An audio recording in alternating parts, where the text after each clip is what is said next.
Adolf Hitler may have had Jewish and African ancestors, according to a recent DNA study by Belgian researchers. In the decades since Adolf Hitler's death, the Nazi leader's ancestry has been a subject of rampant speculation and intense controversy.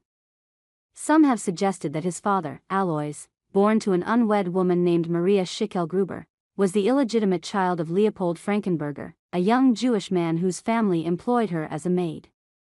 She subsequently married Johann Georg Hiedler, later spelled Hitler, whose surname her son adopted.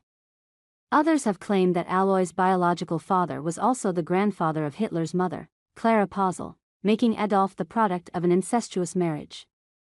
To unravel the mystery of the Führer's roots, the Belgian journalist Jean-Paul Mulders teamed up with Mark Vermeuren, a historian who has written extensively about Hitler and his ancestors.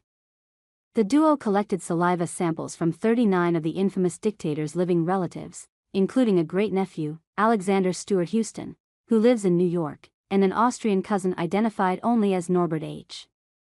Tests were then conducted to reveal the sample's principal haplogroups, which are sets of chromosomes that geneticists use to define specific populations. Writing in the Flemish language magazine Knack, Mulders reported that the relative's most dominant haplogroup, known as E1b1b, is rare in Western Europeans but common among North Africans, and particularly the Berber tribes of Morocco, Algeria, Libya, and Tunisia.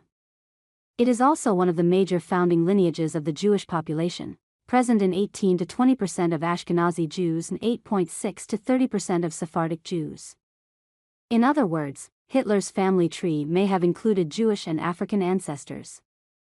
The tragic irony of the discovery, of course, is that Hitler's Nazi regime systematically wiped out an estimated two-thirds of Europe's Jewish population between 1933 and 1945. People of African descent were also considered enemies of the Aryans, whose supposed racial purity and superiority were central to the Mein Kampf author's lethal rhetoric. As Mulders put it in the Knack article, one can from this postulate that Hitler was related to people whom he despised. As part of its continuing quest to pin down the Führer's heritage, Knack hopes to conduct DNA tests on a jawbone fragment and piece of blood-stained cloth retrieved from the Berlin bunker where Hitler allegedly committed suicide.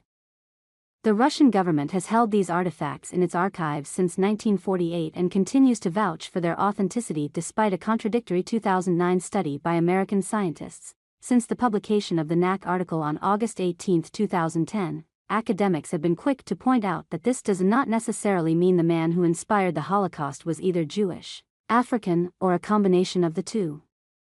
The E1b1b haplogroup runs in other ethnic groups, for instance, and DNA analysis remains an inexact science.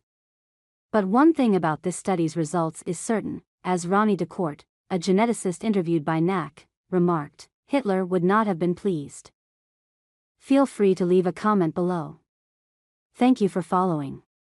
Don't forget to subscribe to the channel to stay updated with hot news every day.